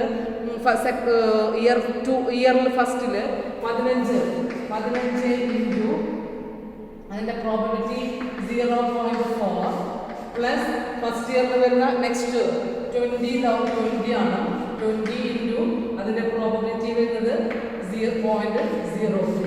അപ്പോൾ ടോട്ടൽ എത്ര എന്നുള്ളത് നോക്കാം. പ്രോബബിലിറ്റി കാണുമ്പോൾ നമുക്ക് എത്ര എന്നുള്ളത് നോക്കാം. ഇവിടുത്തെ കോളത്തിൽ ഞാൻ രണ്ടും കൂടെ ആഡ് ചെയ്തിട്ടുള്ളത് പറയുന്നുണ്ട്. ക്യാഷ് ഇൻഫ്ലോ മൾട്ടിപ്ലൈ ചെയ്ത് കഴിഞ്ഞാൽ നമുക്ക് കിട്ടുന്നത് 15 ആണ്. നെക്സ്റ്റ് നമുക്ക് ഇയർ സെക്കൻഡിൽ എത്ര എന്ന് നോക്കാം. ഇയർ സെക്കൻഡിൽ വരുന്നത് 10 ആണ് അല്ലേ. 10 ഇൻറ്റു അതിൻ്റെ പ്രോബബിലിറ്റി 0.1 പ്ലസ് സെക്കൻഡ് ഇയറിൽ 20 വരുന്നുണ്ട്. 20 ഇൻറ്റു 0.2 നെക്സ്റ്റ് 30 ഇൻറ്റു 0.4 പ്ലസ് ഒരു ഇൻഫ്ലോയും കൂടെ ഉണ്ട് 40 ആണ്. 40 ഇൻറ്റു പ്രോബബിലിറ്റി വരുന്നത് 0.02 എല്ലാം കൂടെ മൾട്ടിപ്ലൈ ചെയ്ത് ആഡ് ചെയ്യുമ്പോൾ വരുന്നത് 29 ആണ്. 29 ആണ് ആഡ് ചെയ്ത് നമുക്ക് കിട്ടുന്ന ആൻസർ. ഇനി ഇതുപോലെ തന്നെ ഇയർ എഴുതാം, തേർഡ് ഇയറിൽ എഴുതാം. തേർഡ് ഇയറിൽ വരുന്ന ക്യാഷ് ഇൻഫ്ലോസുകൾ 10 വരുന്നുണ്ട്. 10 ഇൻറ്റു 0.3 പ്ലസ് 20 ഇൻറ്റു 0.5 പ്ലസ് അടുത്തൊരെണ്ണം കൂടെ ക്യാഷ് ഇൻഫ്ലോ ഉണ്ട് 30 ആണ്. 30 ഇൻറ്റു 0.2 ആണ്, 0.2. ടോട്ടൽ വരുന്നത് 19 ആണ് നമുക്ക് ടോട്ടൽ വരുന്ന ക്യാഷ് ഇൻഫ്ലോ എന്ന് പറഞ്ഞു കഴിഞ്ഞാൽ. അപ്പോൾ നമുക്ക് എസ്റ്റിമേറ്റഡ് ചെയ്ത് എക്സ്പെക്റ്റഡ് ആയിട്ടുള്ള ക്യാഷ് ഇൻഫ്ലോസുകളാണ് ഫസ്റ്റ് ഇയറിൽ 15, സെക്കൻഡ് ഇയറിൽ 29, തേർഡ് ഇയറിൽ 19. ഇതിനെ എന്ത് ചെയ്യണം, 15% ഡിസ്കൗണ്ട് ഫാക്ടർ ഉപയോഗിച്ചുകൊണ്ട് അതിൻ്റെ പ്രസന്റ് വാല്യൂ കാണണം. ദെൻ NPV എത്ര എന്നുള്ളത് കാൽക്കുലേറ്റ് ചെയ്യണം. ഇതാണ് ക്വസ്റ്റ്യനിൽ പറഞ്ഞിട്ടുള്ളത്. On the basis of the average cash inflow of each year then calculate the NPV. ഇപ്പം NPV കാണണമെന്നുണ്ടെങ്കിൽ നമുക്ക് ഇവിടുത്തെ ക്യാഷ് ഇൻഫ്ലോ എന്ന് പറയുന്നത് സെർട്ടൈൻ അല്ലാത്ത ക്യാഷ് ഇൻഫ്ലോ ആയിരുന്നു. അപ്പോൾ ആ സെർട്ടൈൻ അല്ലാത്ത ക്യാഷ് ഇൻഫ്ലോനെ പ്രോബബിലിറ്റിയും കൂടെ മൾട്ടിപ്ലൈ ചെയ്തപ്പോൾ നമുക്ക് എന്തായി മാറ്റി, സെർട്ടൈൻ ആയിട്ടുള്ള എക്സ്പെക്റ്റഡ് ക്യാഷ് ഇൻഫ്ലോ ആയി മാറി. ആ ക്യാഷ് ഇൻഫ്ലോനെയാണ് എന്ത് ചെയ്യുന്നത്, ഡിസ്കൗണ്ട് ഫാക്ടറുമായിട്ട് മൾട്ടിപ്ലൈ ചെയ്യുമ്പോൾ നെറ്റ് ക്യാഷ് ഇൻഫ്ലോ നമുക്ക് കിട്ടുന്നത്. ഓക്കെ, അപ്പം ഇനി അതാണ് നമുക്ക് കാണേണ്ടത്, calculation of the NPV of new machine. New മെഷീൻ്റെ NPV ഞാനിവിടെ എഴുതുന്നത് NPV ആണ് കാൽക്കുലേറ്റ് ചെയ്യാനായിട്ട് പോകുന്നത്. അപ്പോൾ ഇവിടെ NPV ഹെഡിങ് കൊടുത്തിട്ടുണ്ട്. NPV കാൽക്കുലേറ്റ് ചെയ്യാനായിട്ട് നമുക്ക് വേണ്ടത് ഫസ്റ്റ് ഇയർ കൊടുക്കണം. ഇനി അടുത്ത കോളത്തിൽ ക്യാഷ് ഇൻഫ്ലോ എത്ര എന്നുള്ളത് പറയണം. അടുത്ത കോളത്തിൽ ഡിസ്കൗണ്ട് ഫാക്ടർ ആണ് പറയുന്നത്. ഡിസ്കൗണ്ട് ഫാക്ടർ നമുക്കറിയാം 15%-ാണ് ഡിസ്കൗണ്ട് ഫാക്ടർ ക്വസ്റ്റ്യനിൽ തന്നിട്ടുള്ളത്. അതിൽ നമുക്ക് എന്ത് ചെയ്യാം? Present value of cash inflow എന്നത് പറഞ്ഞു. അതിൽ നിന്നും നമുക്ക് ഔട്ട്ഫ്ലോ മൈനസ് ചെയ്ത് കഴിഞ്ഞാൽ NPV കിട്ടും. അപ്പോൾ year, first year, second year, third year നമുക്ക് ക്യാഷ് ഇൻഫ്ലോ നമ്മളിവിടെ കണ്ടുപിടിച്ചിട്ടുണ്ട്. ക്യാഷ് ഇൻഫ്ലോ എക്സ്പെക്ട് ചെയ്യുന്ന cash inflow 15, 29 and 90. Discount factor നമുക്ക് ക്വസ്റ്റ്യനിൽ തന്നിട്ടുള്ളതാണ് 0.8696. then second year 7561, third year 6575. okay, അപ്പോൾ പ്രസന്റ് വാല്യൂ കിട്ടാനായിട്ട് എന്ത് ചെയ്യണം? then 15 into 0.8696 ആണ് present value of cash inflow first year. Amount വരുന്നത് 13.044 ആണ്. ഈ 29 into 0.7561 ചെയ്യുമ്പോൾ 21.9269 വരും. തേർഡ് ഇയറിൽ 19 into 0.6575 മൾട്ടിപ്ലൈ ചെയ്ത് കഴിഞ്ഞാൽ 12.4925 വരും. ഇതാണ് ക്യാഷ് ഇൻഫ്ലോ എന്ന് പറഞ്ഞു കഴിഞ്ഞാൽ നമുക്ക് ക്യാഷ് ഇൻഫ്ലോന്റെ ടോട്ടൽ കാണണം. ടോട്ടൽ കാണുമ്പോൾ വരുന്നതാണ് total present value of cash inflow, that is 47.4634 ആണ് total present value of cash inflow.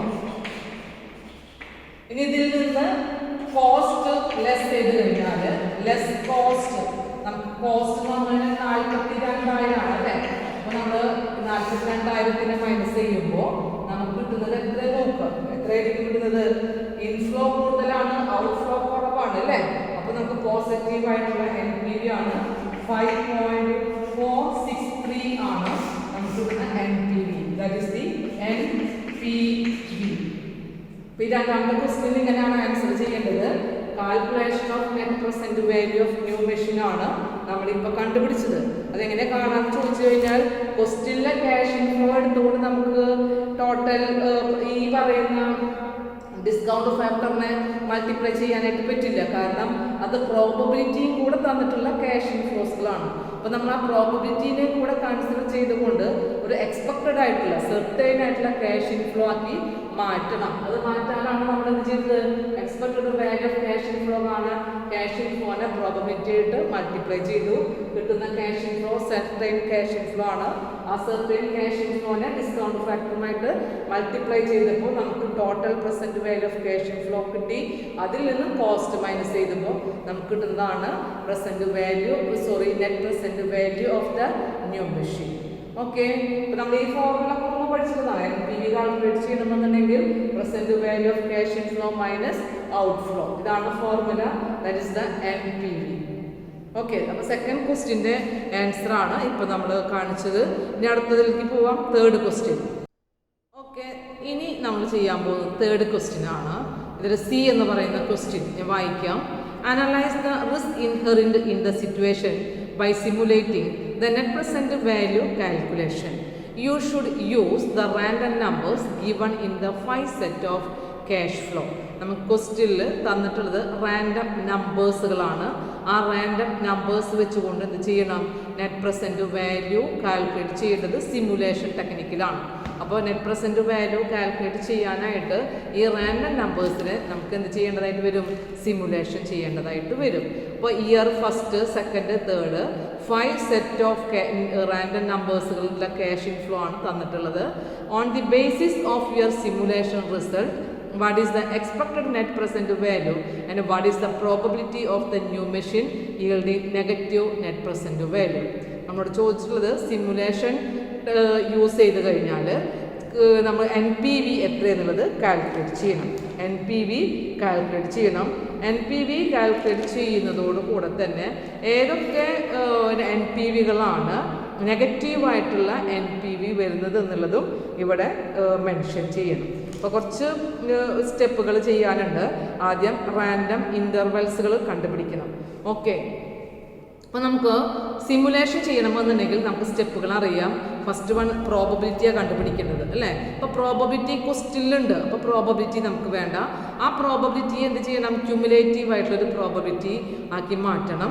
അടുത്ത സ്റ്റെപ്പിൽ നമ്മൾ എന്ത് ചെയ്യേണ്ടത്, റാൻഡം ഇൻ്റർവെല്ലാണ്. അപ്പോൾ കഴിഞ്ഞ ക്വസ്റ്റ്യൻ ചെയ്ത ആ ഒരു മെത്തേഡിൽ നമുക്ക് ആദ്യം റാൻഡം ഇൻ്റർവെൽ കണ്ടിട്ട് എന്ത് ചെയ്യണം, അതിൻ്റെ കറസ്പോണ്ടിങ് ആയിട്ട് വരുന്ന ക്യാഷ് ഇൻഫ്ലോസ് എത്ര എന്നുള്ളത് കണ്ടുപിടിക്കണം.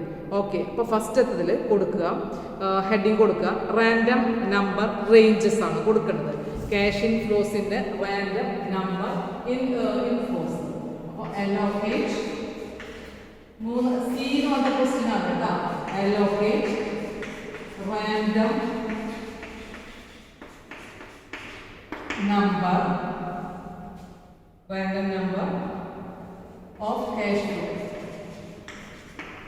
of റാൻഡം നമ്പർ തന്നിട്ടുണ്ട്, നമുക്ക് വേണ്ടത് ഇന്റർവെൽ ആണ്. റാൻഡം തന്നിട്ടുള്ളത് കൊണ്ട് ഇന്റർവെൽ ആണ്. That is the range of cash flow. ഇതാണ് നമ്മൾ കാൽക്കുലേറ്റ് ചെയ്യുന്നത് ആദ്യം ചെയ്യേണ്ടത്. കാരണം നമ്മുടെ സ്റ്റെപ്പിൽ നമുക്കറിയാം പ്രോബബിലിറ്റി ആണ് ആദ്യം കണ്ടുപിടിക്കേണ്ടത് അല്ലേ. അപ്പോൾ പ്രോബബിലിറ്റി ക്വസ്റ്റ്യനിലുണ്ട്, ഇത് ക്യുമുലേറ്റീവ് പ്രോബബിലിറ്റി ആണ്. അതിനുശേഷമാണ് നമ്മൾ ഇത് ചെയ്യുന്നത്, റാൻഡം ഇന്റർവെൽ സെറ്റ് ചെയ്യാറ്. ഇതാണ് സ്റ്റെപ്പ് പഠിച്ചിട്ടുള്ളത്, സിമുലേഷന്റെ സ്റ്റെപ്പുകൾ. ഫസ്റ്റ് ഈ സ്റ്റെപ്പ്, സെക്കൻഡ് ഈ സ്റ്റെപ്പ്, തേർഡ് ഈ സ്റ്റെപ്പാണ്. അപ്പോൾ നമുക്ക് പ്രോബബിലിറ്റി ഉള്ളത് കൊണ്ട് ഇനി പ്രോബബിലിറ്റി കണ്ടുപിടിക്കണ്ട. അടുത്ത ക്യുമുലേറ്റീവ് പ്രോബബിലിറ്റി റാൻഡം ഇന്റർവെൽ ആണ്. ഈ റാൻഡം ഇന്റർവെൽ ഓർ റേഞ്ച്, ഇന്റർവെല്ലിനെ പറയാം റേഞ്ച്, അതാണ് ഇവിടെ നമ്മൾ ആദ്യത്തെ സ്റ്റെപ്പിൽ ചെയ്യുന്നത്. ഓക്കെ, മനസ്സിലായിട്ടുണ്ടാവുമല്ലോ. അപ്പോൾ നമ്മൾ ആദ്യം ഈ പറയുന്ന ഇൻഫർമേഷൻ തന്നിട്ടുള്ള ഇൻഫർമേഷൻസുകൾ കൊടുക്കുക. ഒരു ഇയർ, ഫസ്റ്റ് ഇയറിന്റെ കേസ് നമ്മൾ ആദ്യം എടുക്കുക. ഫസ്റ്റ് ഇയറിന്റെ കേസ് എടുക്കുക, അതിൽ ക്യാഷ് ഫ്ലോ എന്ന് പറയാം. ക്യാഷ് ഫ്ലോ കൊടുക്കുക. അടുത്തത് പ്രോബബിലിറ്റി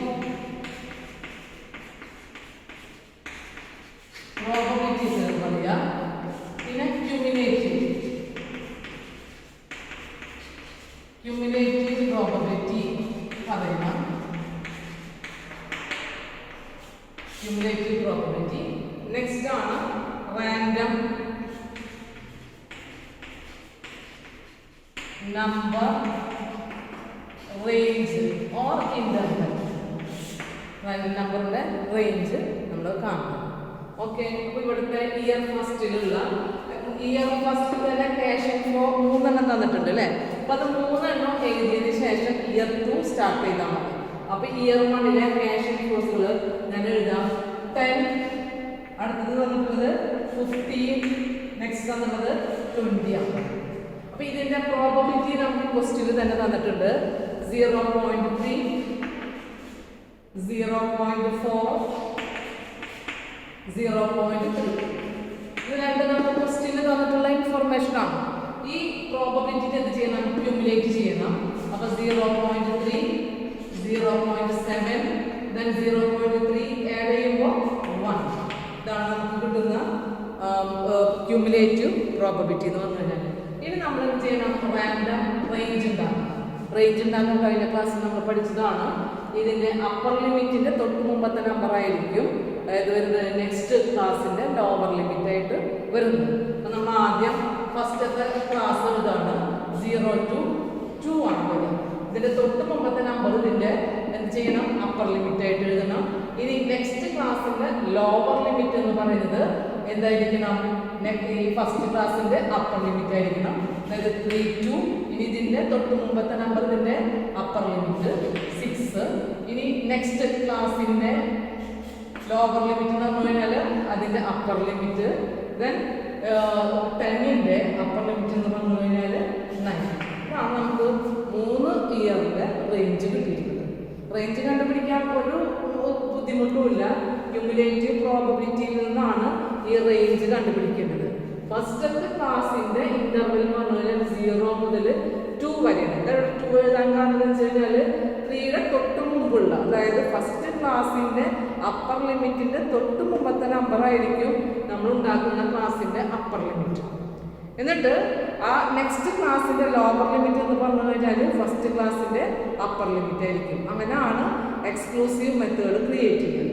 അപ്പോൾ പക്ഷേ ഇതിൻ്റെ പ്രത്യേകത എന്ന് പറഞ്ഞു കഴിഞ്ഞാൽ ഈ റേഞ്ചിൻ്റെ ഇൻ്റർവെൽ സെയിം ആവില്ല എന്ന് മാത്രം.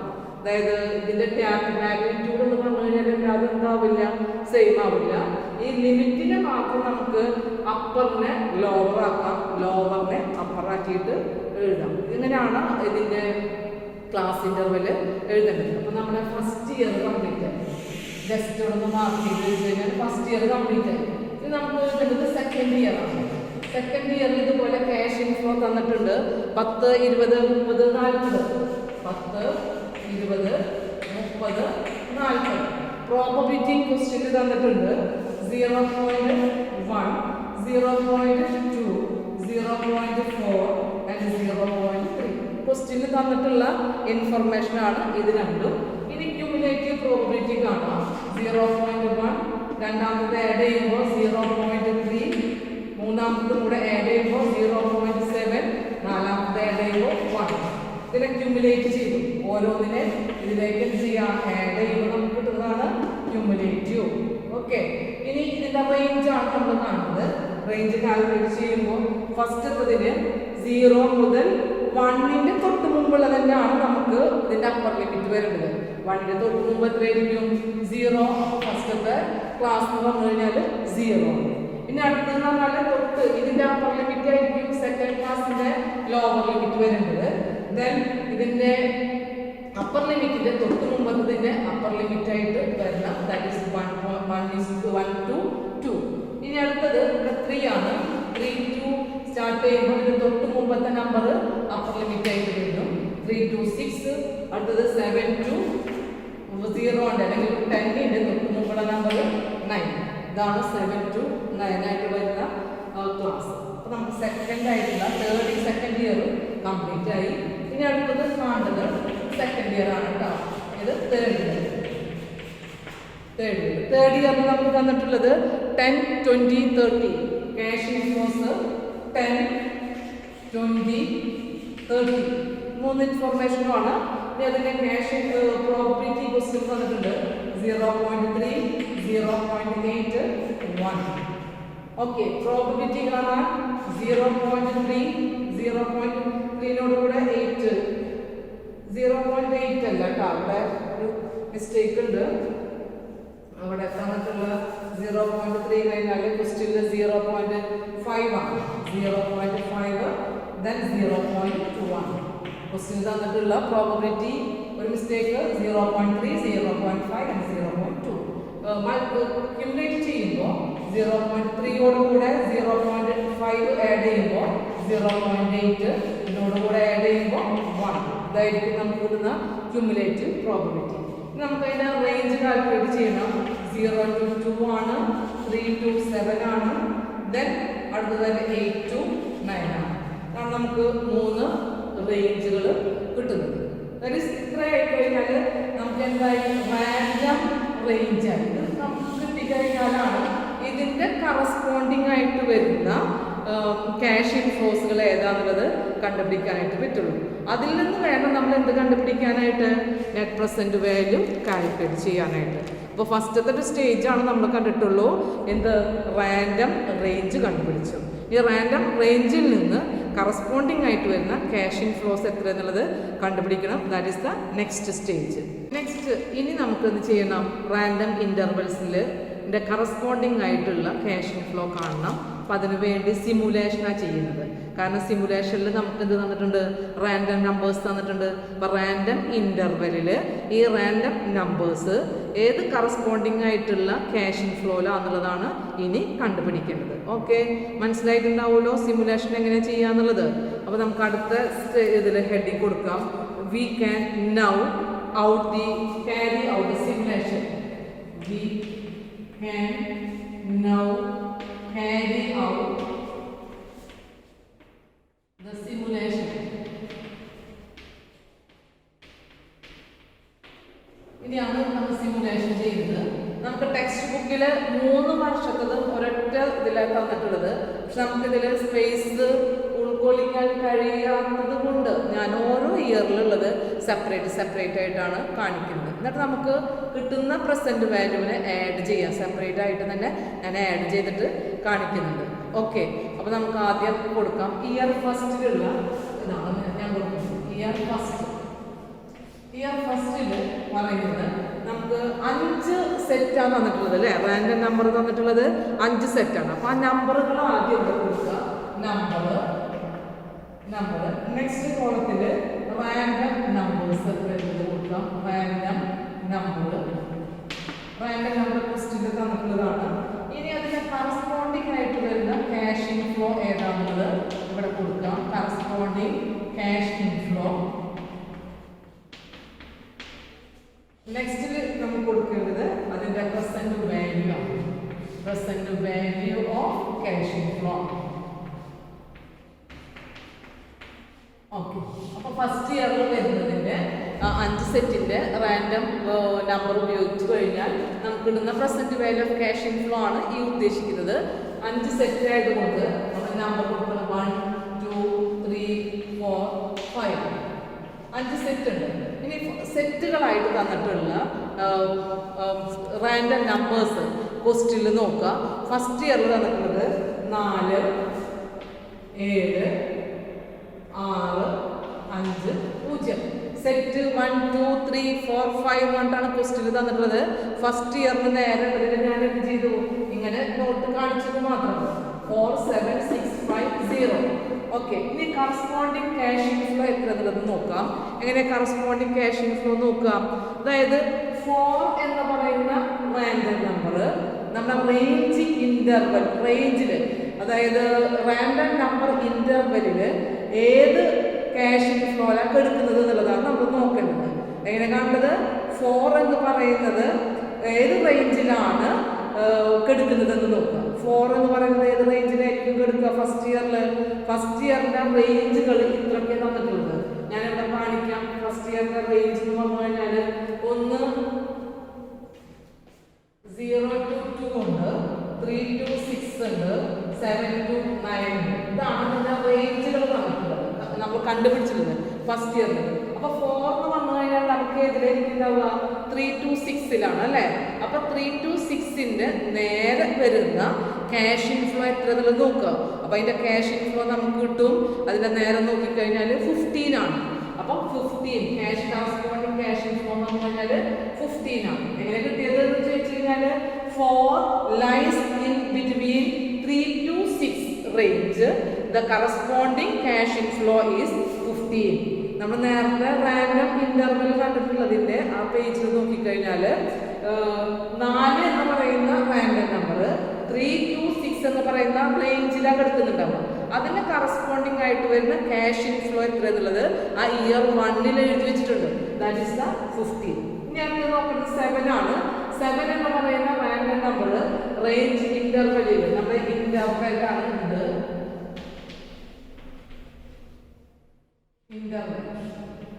ഈ ഇന്റർവെല്ലിൽ ഏതിലൊക്കെ എടുത്ത് നോക്കുക. റേഞ്ചില് 7 എടുക്കുന്നതല്ല, 7 to 9 ആണ്. അപ്പൊ 7 to 9 കറസ്പോണ്ടിങ് ആയിട്ട് വരുന്ന ക്യാഷ് ഇൻഫ്ലോ എത്ര ചോദിച്ചു കഴിഞ്ഞാൽ 20 ആണ്. ക്വസ്റ്റ്യൻ അല്ല, നമ്മൾ നേരത്തെ എഴുതിയിട്ടുള്ള ടേബിളിൽ നോക്കിക്കഴിഞ്ഞാൽ കിട്ടും. ഇനി അടുത്തത് 6 ആണ്. 6 കിടക്കുന്നത് 3 to 6 3 to 6 കറസ്പോണ്ടിങ് ആയിട്ട് വരുന്നത് 15 തന്നെയാണ്. അടുത്തത് 5 ആണ്. 5 എന്ന് പറയുന്ന റേഞ്ചിൽ കിടക്കുന്നത് 3 to 6 കറസ്പോണ്ടിങ് ആയിട്ടുള്ള ക്യാഷ് ഇൻഫ്ലോ അഗെയിൻ 15 ആണ്. ഇനി 0 ആണ്. 0 എന്ന് പറയുന്നത് 0 to 10 ആണ്. 0 to 10 കറസ്പോണ്ടിങ് ആയിട്ടുള്ള ക്യാഷ് ഇൻഫ്ലോ വരുന്നത് നമുക്ക് 10 ആണ്. 10 ഇത്രയാണ് നമുക്ക് കിട്ടിയത്. ഓക്കെ, ഇനി നമ്മൾ ചെയ്യേണ്ടത് ഇതിന്റെ present value of cash inflow ആണ് കാണും. അങ്ങനെ present value of cash inflow കാണുക എന്ന് പറഞ്ഞു കഴിഞ്ഞാൽ അതായത് ഒരു cash inflow into discount factor ആണ് അല്ലേ. Cash inflow into discount factor ആണ്. ആ ഡിസ്കൗണ്ട് ഫാക്ടർ എന്ന് പറഞ്ഞു കഴിഞ്ഞാൽ എങ്ങനെയാണ്? ഫസ്റ്റ് ഇയറിന് 15%. ഫസ്റ്റ് ഇയറിന് 15% എത്രയാന്നുള്ളത് നമ്മുടെ ക്വസ്റ്റ്യനിൽ തന്നിട്ടുണ്ട്. അപ്പൊ present value of cash inflow discount factor at 15% for first year. First year നോക്കുമ്പോൾ 15 into നമുക്ക് ഫസ്റ്റ് ഇയറിലെ പ്രസന്റ് വാല്യൂ ഫാക്ടർ ക്വസ്റ്റ്യൻ തന്നിട്ടുണ്ട് 0.8696 ആണ് 8696. അപ്പോൾ 0.8696ന് 15 കൊണ്ട് മൾട്ടിപ്ലൈ ചെയ്ത് കഴിഞ്ഞാൽ കിട്ടുന്നതാണ് present value of cash inflow. നമുക്ക് ഇവിടെ ഒരു ഫോർമുല കാണിക്കുകയാണെന്നുണ്ടെങ്കിൽ 15 ഇൻറ്റു 0.8696 വരുന്നത് 13.044. നെക്സ്റ്റ് 20 ഇൻറ്റു ഈ പറയുന്ന ഫാക്ടർ കൊണ്ട് ചെയ്യാം മൾട്ടിപ്ലൈ ചെയ്യാൻ 20 ഇൻറ്റു 0.8696 എന്ന് പറഞ്ഞു കഴിഞ്ഞാൽ കിട്ടുന്നത് 17.392. അഗൈൻ 15 ഇൻറ്റു 0.8696 വരുന്നത് 13.044. Then 15 into 0.8696 equal to 13.044. 10 into 0.8696 equal to 8.696. ഇതാണ് നമുക്ക് ഫസ്റ്റ് ഇയറിലെ റാൻഡം നമ്പർ വെച്ചുകൊണ്ട് കറസ്പോണ്ടിങ് ക്യാഷ് ഇൻഫ്ലോ കണ്ടിട്ടുള്ളതും ദെൻ അതിൻ്റെ പ്രസന്റ് വാല്യൂ. അപ്പോൾ ടോട്ടൽ പ്രസന്റ് വാല്യൂ എത്രയും ചോദിച്ചു കഴിഞ്ഞാൽ 3 വർഷത്തിൽ ഇതുപോലെ കാണണം. എന്നിട്ട് ഇതിനെ ആഡ് ചെയ്യുമ്പോഴേ നമുക്ക് എന്താവുള്ളൂ ടോട്ടൽ പ്രസന്റ് വാല്യൂ ആവുള്ളൂ. പക്ഷെ ഇത് നമുക്ക് ഫസ്റ്റ് ഇയർ മാത്രമേ ഉള്ളൂ. ഇതുപോലെ നമുക്ക് എന്ത് ചെയ്യണം സെക്കൻഡ് ഇയറിലും കൂടെ കാൽക്കുലേറ്റ് ചെയ്യണം. അപ്പോൾ ഞാൻ സെക്കൻഡ് ഇയറിൽ കാൽക്കുലേറ്റ് ചെയ്യാനായിട്ട് ഈ ഫിഗേഴ്സുകൾ മാത്രമേ ഞാൻ മാറ്റുന്നുള്ളൂ. ഈ ഫിഗറുകൾ മാത്രം. കാരണം നമുക്ക് റാൻഡം നമ്പേഴ്സുകൾ ചെയ്യണം ചേഞ്ച് ചെയ്യണം. അപ്പോൾ ഈ ഫിഗറുകൾ മാത്രം മാറ്റിയതിന് ശേഷം എന്താണെന്നുള്ളത് നോക്കാം. ഓക്കെ, അപ്പൊ സെക്കൻഡ് ഇയറിൽ ഇവിടെ കൊടുക്കുന്ന ഇയർ എന്ന് പറഞ്ഞു കഴിഞ്ഞാൽ നെക്സ്റ്റ് ഇനി ഞാൻ കൊടുക്കാൻ പോകുന്നത് സെക്കൻഡ് ഇയർ ആണ്. സെക്കൻഡ് ഇയറിൽ 5 റാൻഡം നമ്പേഴ്സ് തന്നെയാണ് ക്വസ്റ്റ്യനിൽ തന്നിട്ടുള്ളത്. റാൻഡം നമ്പേഴ്സ് സെക്കൻഡ് ഇയറിൽ നോക്കുക 24801 ആണ്. 24801 ക്വസ്റ്റ്യനിൽ നമുക്ക് തന്നിട്ടുള്ള റാൻഡം നമ്പേഴ്സുകളാണ്. ഓക്കെ, അപ്പൊ ക്വസ്റ്റ്യനിൽ തന്നിട്ടുള്ള റാൻഡം നമ്പേഴ്സ് വെച്ചുകൊണ്ട് അതിന്റെ കറസ്പോണ്ടിങ് ക്യാഷ് ഇൻഫ്ലോ നമുക്ക് കാണണം. കറസ്പോണ്ടിങ് ക്യാഷ് ഇൻഫ്ലോ കാണണമെങ്കിൽ ഈ 2 എന്ന് പറയുന്നത് ഏത് റേഞ്ചിലാണ് എടുക്കുന്നത് എന്നുള്ളത് നോക്കുക. അപ്പൊ നമുക്ക് സെക്കൻഡ് ഇയറിന്റെ റേഞ്ചുകൾ ഞാൻ ഇവിടെ നിന്ന് നോട്ട് ചെയ്ത് എഴുതി വെക്കാം. സെക്കൻഡ് ഇയറിന്റെ റേഞ്ച് നമുക്ക് വന്നത് ഒന്ന് 0 ഉണ്ട്, ഒന്ന് 1 to 2 ഉണ്ട്, ഒന്ന് 3 to 6 ഉണ്ട്, ഒന്ന് 7 to 9 ഉണ്ട്. ഇത് നമുക്ക് കാണുമ്പോൾ പെട്ടെന്ന് കിട്ടും ഏത് റേഞ്ചിലാണ് ഈ റാൻഡം നമ്പർ എടുക്കുന്നത് എന്നുള്ളത്. 2 എന്ന് പറയുന്നത് ഏത് റേഞ്ചിലായിരിക്കും 1 to 2ലാണ്. അപ്പോൾ 1 to 2ൽ വരുന്ന റേഞ്ചിൽ കറസ്പോണ്ടിങ് ക്യാഷ് ഇൻഫ്ലോ എത്രയെന്നുള്ളത് നോക്കുക. കറസ്പോണ്ടിങ് ക്യാഷ് ഇൻഫ്ലോ വരുന്നത് 20 ആണ്. കറസ്പോണ്ടിങ് ക്യാഷ് ഇൻഫ്ലോ വരുന്നത് 20 ആണ്. ഇനി 4 നോക്കുക. 4 ഏതിലായിരിക്കും 3 to 6 എന്ന് പറയുന്ന റേഞ്ചിലാണ്. ഇത് സെക്കൻഡ് ഇയറിന്റെ റേഞ്ച് ആണ് കേട്ടോ. സെക്കൻഡ് ഇയറിന്റെ റേഞ്ച് ആണ് ഞാൻ എഴുതിയിട്ടുള്ളത്. ഈ റേഞ്ചിൽ ഈ പറയുന്ന റാൻഡം നമ്പർ ഏതിലാണെന്ന് നോക്കിക്കഴിഞ്ഞാൽ അതിന്റെ കറസ്പോണ്ടിങ് ക്യാഷ് ഇൻഫ്ലോ ആണ് ഇവിടെ എഴുതേണ്ടത്. അപ്പോൾ 4 എന്ന് പറഞ്ഞു കഴിഞ്ഞാൽ 4 വരുന്നത് 3 to 6ലാണ്. 3 to 6 എന്ന് പറയുന്നതിൽ എടുക്കുന്നത് 20 ആണ്. 20 അല്ല, 3 to 6ൽ വരുന്നത് 30 ആണ്. 30. ഇനി 8 ആണ്. 8 വരുന്നത് 7 to 9 ആണ്. 7 to 9 വരുന്നത് 40 ആണ്. അടുത്തത് 0 ആണ്. 0ൽ എടുക്കുന്ന ക്യാഷ് ഇൻഫ്ലോ എന്ന് പറയുന്നത് 10 ആണ്. 1 എന്ന് പറയുന്ന റേഞ്ച് 1 to 2ൽ എടുക്കുന്ന ക്യാഷ് ഇൻഫ്ലോ 20 ആണ്. അപ്പോൾ നമ്മുടെ ക്യാഷ് ഇൻഫ്ലോസ് ആയി. ഇനി ഇതുപോലെ present value of cash inflow കാണണം. Present value of cash inflow 15% തന്നെയാണ് കേട്ടോ. 5 അല്ല, 15 ആണ്. 15% തന്നെ ഫസ്റ്റ് ഇയറിനല്ല. ഇത് നമ്മൾ ചെയ്യുന്നത് എത്രാമത്തെ വർഷത്തിലാണ്? സെക്കൻഡ് ഇയറിനാണ്. ഇവിടെ അടുത്ത കോളം കൊടുക്കേണ്ടത് സെക്കൻഡ് ഇയറിനാണ് കൊടുക്കേണ്ടത്. Second year. ഓക്കെ, അപ്പൊ സെക്കൻഡ് ഇയറിന്റെ റേറ്റ് നമ്മുടെ ക്വസ്റ്റ്യനിൽ തന്നിട്ടുണ്ട് 0.7561. 0.7561. പിന്നെ നമുക്ക് കാൽക്കുലേറ്റ് ചെയ്യാം. Present value of cash inflow എന്ന് പറഞ്ഞു കഴിഞ്ഞാൽ 20 into 0.7561 എന്ന് പറഞ്ഞു കഴിഞ്ഞാൽ എന്തെങ്കിലും നോക്കുക. അപ്പോൾ 15.122 കിട്ടും. 30 into 0.7561 മൾട്ടിപ്ലൈ ചെയ്യുമ്പോൾ 22.683 അടുത്തത് 40 ഇൻറ്റു 0.7561 ചെയ്ത് കഴിഞ്ഞാൽ 30.244 ആണ്. 10 ഇൻറ്റു 0.7561 എന്ന് പറയുന്നത് 7.561 ആണ്. 20 ഇൻറ്റു 0.765 എന്ന് പറയുമ്പോൾ 15.122. ഓക്കെ, അപ്പോൾ നമുക്ക് സെക്കൻഡ് ഇയറിലെയും ക്യാഷ് ഇൻഫ്ലോ എത്ര എന്നുള്ളത് കിട്ടി. ഇനി നമുക്ക് ടോട്ടൽ ക്യാഷ് ഇൻഫ്ലോ എന്ന് പറയുമ്പോൾ 3 വർഷത്തേക്കും കൂടെ പറഞ്ഞിട്ടുള്ളത് അല്ലേ. അപ്പം 3-ാമത്തെ വർഷത്തേക്കും കൂടെ ചെയ്യണം, ഇതുപോലെ കാൽക്കുലേറ്റ് ചെയ്യണം. അപ്പം ഞാൻ ഈ ടേബിളിൽ ഈ ഫിഗേഴ്സുകൾ മാത്രം വായിച്ചുകൊണ്ട് തേർഡ് ഇയർ ആണ് അടുത്തത് ക്യാഷ് ഇൻഫ്ലോ സിമുലേഷൻ. നെക്സ്റ്റ് നമുക്ക് സിമുലേഷൻ ചെയ്യാനുള്ളത് തേർഡ് ഇയറിലാണ്. അപ്പോൾ തേർഡ് ഇയറിൽ വരുന്ന 5 വർഷത്തിൽ തന്നെ ചെയ്യാനുണ്ട്. 1 2 3 4 5 റാൻഡം നമ്പേഴ്സ് നമുക്ക് സ്റ്റിൽ തന്നിട്ടുണ്ട്. 7 4 9 0 9 4 0 3 ആണ് ഫസ്റ്റിൽ തന്നിട്ടുള്ളത്. 7 9 4 0 3. ഇനി അതിൻ്റെ കറസ്പോണ്ടിങ് ആയിട്ടുള്ള ക്യാഷ് ഇൻഫ്ലോ കാണണമെന്നുണ്ടെങ്കിൽ നമുക്കതിൻ്റെ റേഞ്ച് അറിയണം. ആ റേഞ്ച് ജസ്റ്റ് ഒന്ന് ഞാനിവിടെ നോട്ട് എടുത്തിട്ട് എഴുതി വയ്ക്കാം. അതായത് 0 to 2 3 to 7 8 to 9 ആണ് തേർഡ് ഇയർ വരുന്ന റേഞ്ച് അല്ലേ. അപ്പോൾ 7 എന്ന് പറയുന്നത് ഏത് റേഞ്ചിലാണ്? 3 to 7ലാണ്. അപ്പോൾ 3 to 7ന്റെ കറസ്പോണ്ടിങ് ആയിട്ടുള്ള ക്യാഷ് ഇൻഫ്ലോ എത്ര എന്ന് ചോദിച്ചു കഴിഞ്ഞാൽ 20 ആണ്. 20 ആയിട്ടാണ് വരുന്നത്.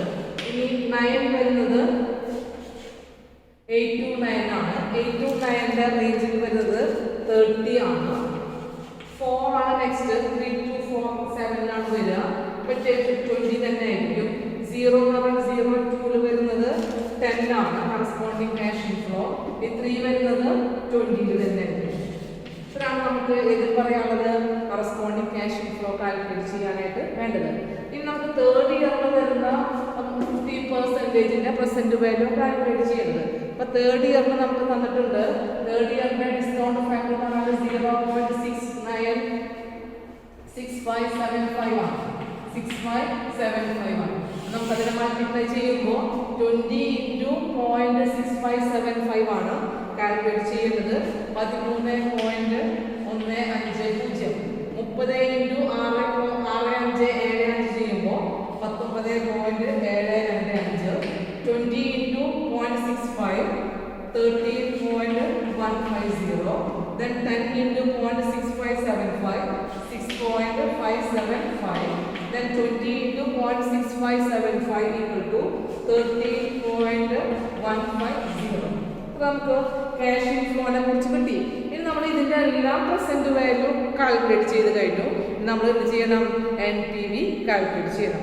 NPV കാൽക്കുലേറ്റ് ചെയ്യുന്നത് എങ്ങനെയാണ്? 3 വർഷത്തും കൂടെ ആഡ് ചെയ്യുമ്പോൾ നമുക്ക് കിട്ടുന്നതാണ് total present value of cash inflow. അതിൽ നിന്ന് ഔട്ട്ഫ്ലോ മൈനസ് ചെയ്ത് കഴിഞ്ഞാൽ നമുക്ക് എന്ത് കിട്ടും? നെറ്റ് പ്രസന്റ് വാല്യൂ കിട്ടും. നെറ്റ് പ്രസന്റ് വാല്യൂ നെഗറ്റീവ് ആയിട്ട് വരുന്ന ഫിഗേഴ്സിൽ ഏതാണെന്നുള്ളത് നമ്മളിവിടെ ഫൈൻഡ് ഔട്ട് ചെയ്യുന്നു. അപ്പോൾ ഞാനിവിടെ ആദ്യം ഹെഡിങ് കൊടുക്കുകയാണ് കാൽക്കുലേഷൻ ഓഫ് ദി NPV. അപ്പോൾ നമ്മുടെ സിമുലേഷൻ കഴിഞ്ഞു. സിമുലേഷൻ കഴിഞ്ഞപ്പോൾ നമുക്ക് കാൽക്കുലേറ്റ് ചെയ്യേണ്ടത് NPV ആണ്. NPV കാൽക്കുലേറ്റ് ചെയ്യുമ്പോൾ 3 വർഷത്തേക്കും കൂടെ കൺസിഡർ ചെയ്യും. അപ്പോൾ നമ്മൾ 3 വർഷത്തെ പ്രസന്റ് വാല്യൂ ഇവിടെ കണ്ടുപിടിച്ചിട്ടുണ്ട്. അപ്പോൾ അത് എടുത്ത് എഴുതിയാൽ മതി. എഴുതി കൊടുക്കുക കാൽക്കുലേഷൻ ഓഫ് NPV. ഹെഡിങ് കൊടുക്കുക. NPV കാൽക്കുലേറ്റ് ചെയ്യുമ്പോൾ 3 വർഷത്തേക്കും തന്നിട്ടുണ്ട് അല്ലേ. അപ്പോൾ ഇവിടെ ഹെഡിങ് കൊടുക്കേണ്ടത് നെറ്റ് പ്രസന്റ് വാല്യൂ ആണ് അല്ലേ.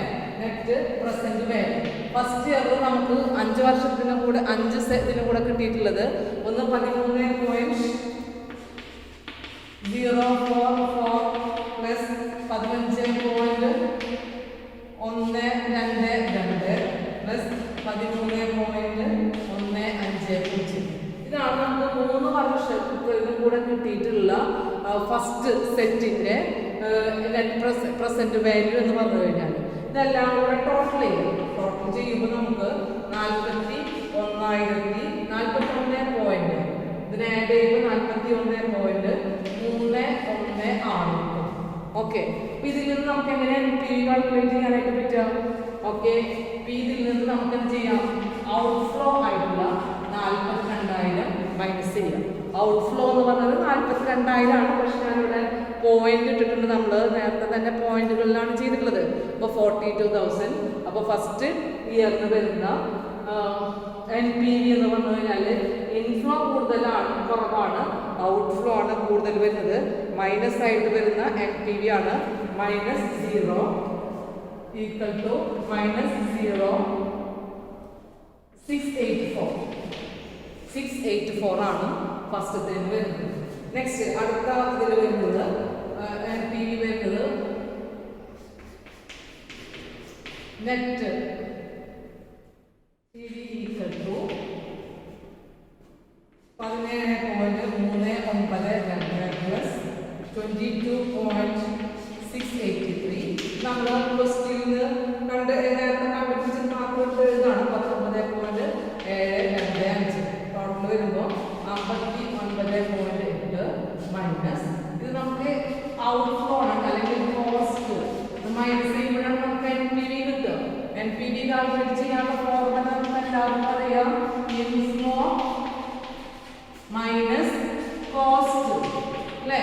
അപ്പോൾ ഇൻഫ്ലോ നമ്മൾ കണ്ടുപിടിച്ചു, net present value of cash inflow. അതിൽ നിന്ന് ഔട്ട്ഫ്ലോ മൈനസ് ചെയ്യുന്നതാണ്. ഇത് net present value of inflow ആണ്. -42 മൈനസ് ചെയ്യുമ്പോൾ നമുക്ക് കിട്ടുന്ന NPV എത്രയാണ്? 17.80. ഇത് പോസിറ്റീവ് ആണ്. ബാക്കി എന്താണ്? ഇത് NPV പ്രസന്റ് വാല്യൂ എക്സസ് ആണ് 42,000. അടുത്തത് വരുന്നത് നെറ്റ് പ്രസന്റ് വാല്യൂ എന്ന് പറഞ്ഞു കഴിഞ്ഞാൽ തേർഡ് ഇയറിൽ 13.044 പ്ലസ് 30.244 പ്ലസ് 13.50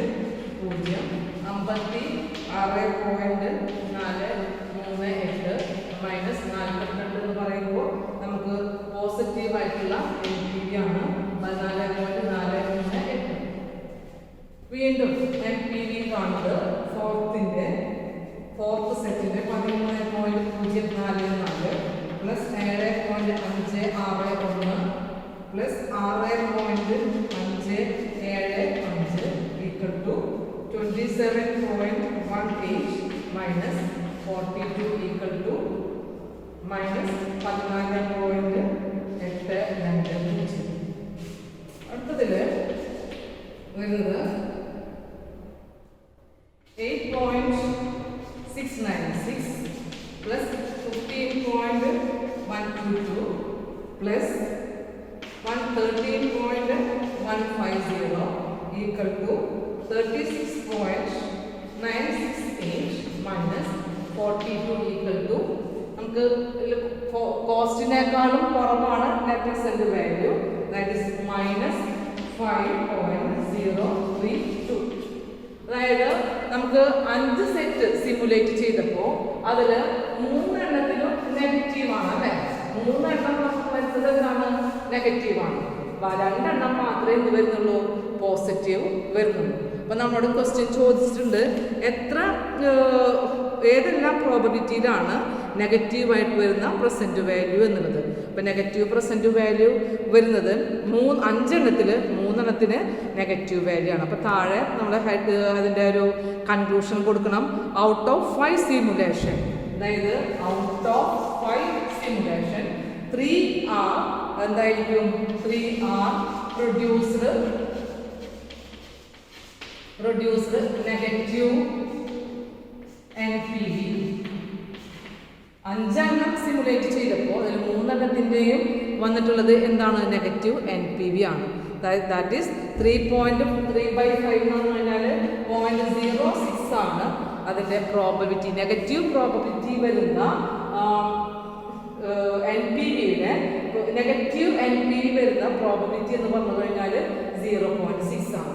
അതായത് 3/5 എന്ന് പറഞ്ഞു കഴിഞ്ഞാൽ 0.6 ആണ്. അപ്പം നെഗറ്റീവ് പ്രോബബിലിറ്റി NPV ഹെഡിങ് അങ്ങനല്ല, പ്രോബബിലിറ്റി ഓഫ്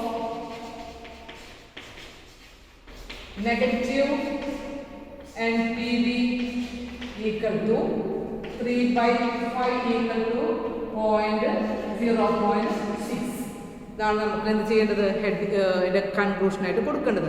അതായത് നമുക്ക് സിമുലേഷൻസുകൾ 5 എണ്ണേ ഉള്ളൂ. ഇതിനേക്കാൾ കൂടുതൽ സിമുലേറ്റ് ചെയ്യുകയാണെന്നുണ്ടെങ്കിൽ നമുക്ക് എന്ത് ചെയ്യാം, ഇതിൻ്റെ എസ്റ്റിമേറ്റഡ് ആയിട്ടുള്ള നമ്പർ കൂടുതൽ കിട്ടും. ഇത്രയാണ് നമുക്ക് ഈ ക്വസ്റ്റ്യൻ ആൻസർ ചെയ്യാനുള്ള ആൻസേഴ്സുകൾ പറയുന്നത്. Okay, thank you.